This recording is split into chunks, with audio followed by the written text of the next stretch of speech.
Hello, Professor. Today, the topic of our panel discussion is lack of clean water and sanitation in the rural and indigenous communities in Malaysia, which is related to the United Nations Sustainable Development Goal 6. Clean drinking water and sanitation. Despite the rapid development of Malaysia as a whole, many rural and indigenous communities still face water and sanitation problems. So today, we invited four panelists who will explore this issue from different perspectives. So first, you can see some evidence I give you. First, let me briefly introduce the current status of our water and sanitation. Water and sanitation in Malaysia's rural and indigenous communities lag behind urban areas. Many rely on polluted river rainwater without piped supply and lack proper toilets. Despite government efforts, geographical and funding challenges hinder progress, especially for indigenous groups. So this is our four part. In my view, is that this phenomenon exposes the deep-seated contradiction of unbalanced development. The government need to take more targeted measures, taking into account the actual needs of the community rather than a one-size-fits-all policy in order to truly narrow the urban-rural gap and protect basic human rights. So now let's first go to the part one. Hello everyone. We get clean water easily from taps, but some indigenous villages in Sabah rely on rainwater. This shows social unfairness. Data from the World Bank says rural water coverage in Malaysia is 23%, lower than in cities. Endangered groups are left behind because of where they live and policies. In the past 5 years, only 8% of Malaysia's water budget went to endangered areas like Sabah Works, burial plateaus. Cities got our 60%. This unfair geography causes problems. 300 families using unfairly river water. In 2023, Denhura here was 7 times urban rate. And policies also ignore endangered ways. New concrete water thanks to broken old water paths. People pressed it, and government water filters don't work. They ignore rainforest water and cause location for 47 kilometers from the nearest water station. Laying papers cost 3 times more than in cities. Water supply and 3 open pools. In the rainy season, water is dirty. No money for filters. And healthy problems. In 2024, 19% of kids left school due to waterborne diseases. And this is not just about water, it's about fairness. Ignoring endangered water right makes development only for some people. Thank you.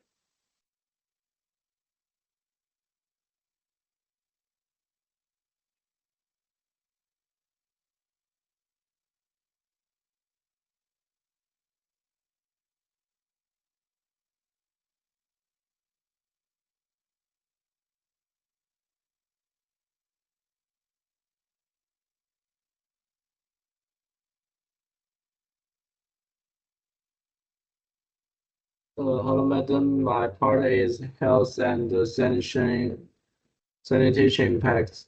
In many rural indigenous communities across Malaysia, limited access to clean water and proper sanitation poses a significant public health challenge.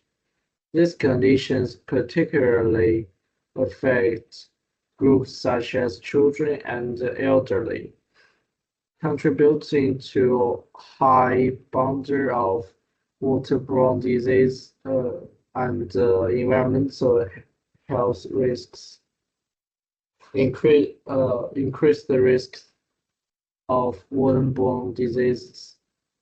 Due to the lack of safe drinking water, many communities rely on untreated sources such as rivers and ponds. This leads to frequent outbreaks of waterborne diseases such as typhoid and herpes and cholera. According to World Health WHO, unserved water is a major contributor to related deaths, especially in developing regions. In Malaysia, uh, 2019 joint report by the MOH and the UNICEF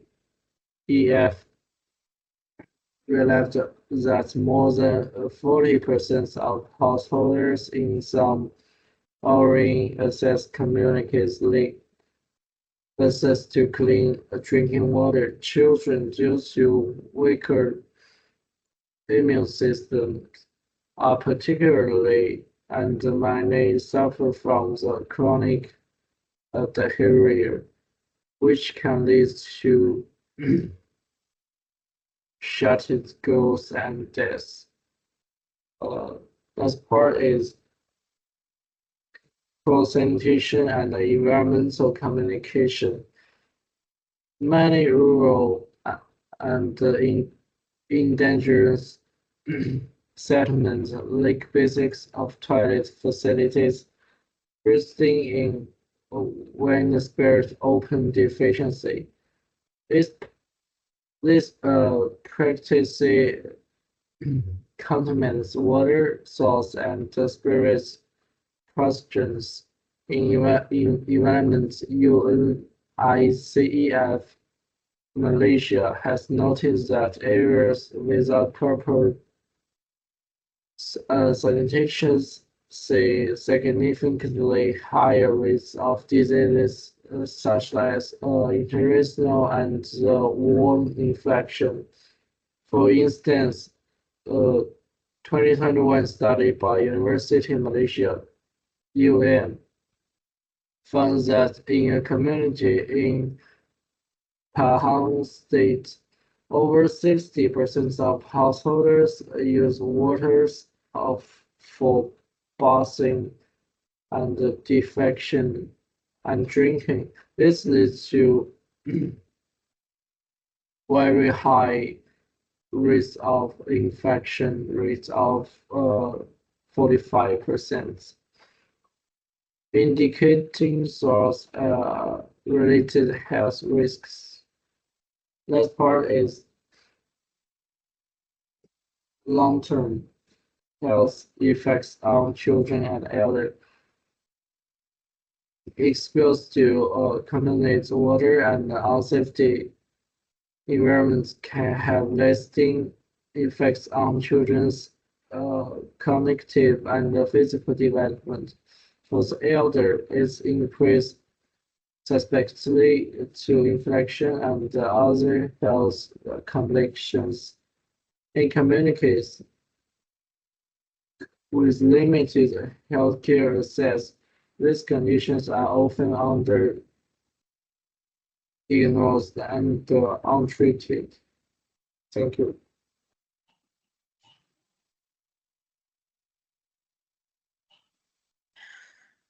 We are had about the health and social problem caused by the lack of clean water. But today, I want to shift the focus to the role of the government. A quota policy will helping people in rural and illegal communities what's working and what still need to change. I will explore those questions in four parts. First one is national policy with reality. Malaysia has pretty good laws to support clean water access, like the Water Service Industry Act 2006, and it also forms part of the National Water Service Commission.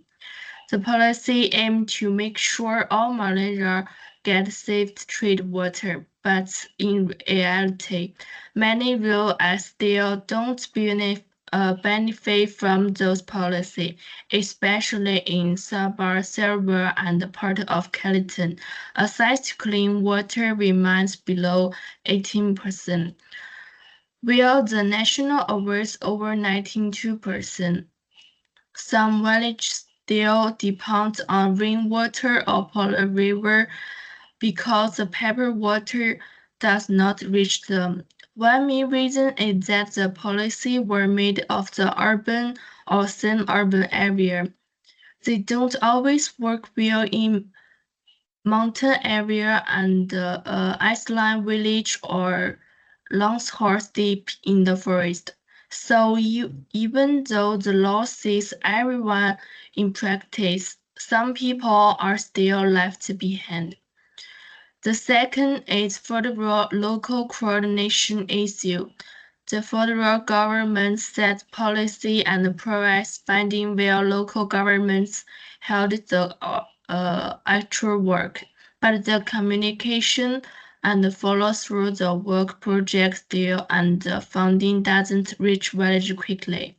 In Sabah and Sarawak, local authorities have the limited control and resist solving progress.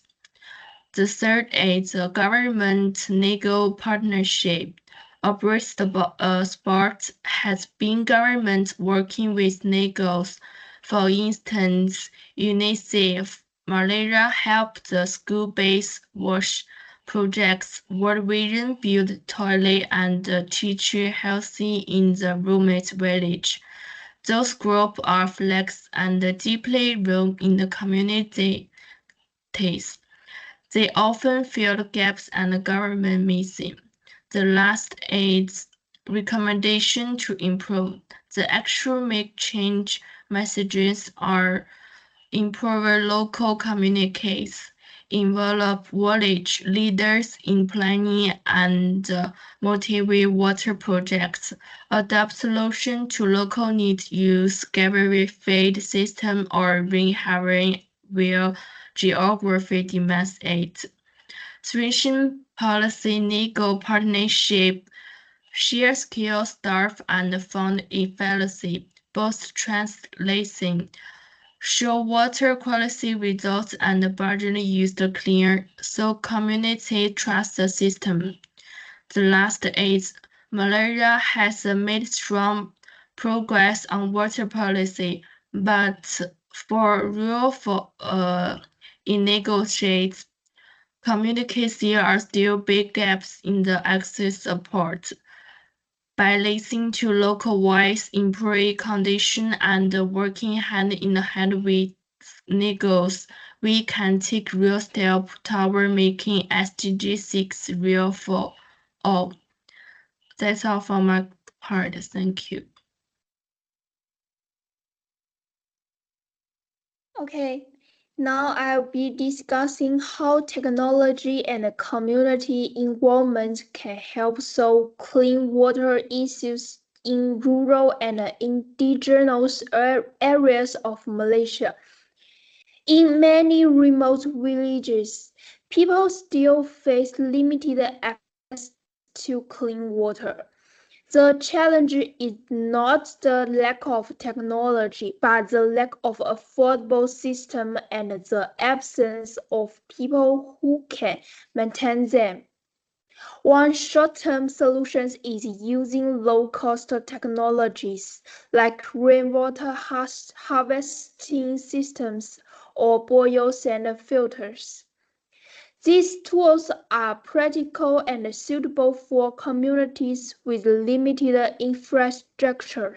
According to UNICEF's East Asia and Pacific Watch Report 2022, such technologies have been successfully used in rural areas across the region. But we need to go further. Technology alone is not enough. Without local involvement, this system may fail quickly. That's why community empowerment is so important. When local people are trained to maintain and manage these systems, the impact becomes long-lasting. It shifts the solution from external aid to local ownership. One strong example comes from UNICEF's Malaysia Country Office Report 2021. In rural Borneo, communities worked with NGOs to install rainwater systems. Villagers were trained to take care of the equipment themselves. This led to better water quality and improved children's health. In short, we can say technology provides the tools, but the community makes the solution last. These two elements must work together if we want to truly achieve SDG 6. Thank you. So now we have a discussion. In response to this reality, I raise some questions. Why do these communities still face challenges with clean water and sanitation? How can they be improved?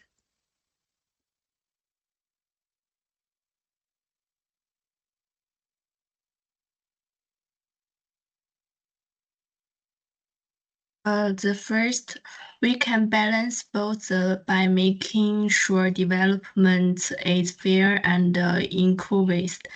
White city goals, we must still invest in balance needs in rural area. It's not about baby policy only, it's about reaching everyone. So next question.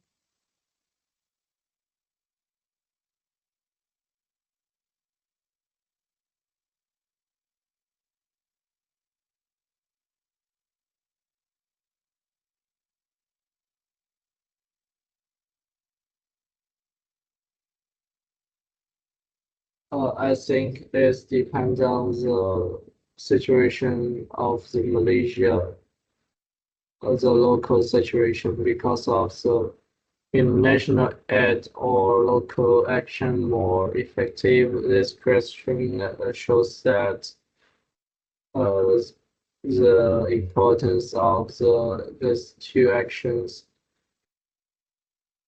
First of all, I think local action is more effective because the international organization want to know the situation better than Malaysia. So I think the local governments can do better and know the situation better and do it better, uh, such as water facilities and the water pie all system in Malaysia city. Thank you. The last question. Well, I think yes, they can. Devices like portable filters are helpful in emergencies or temporary situations, but they are not sustainable for long-term use. They should be seen as a temporary fix while we work on community-based solutions like rainwater systems.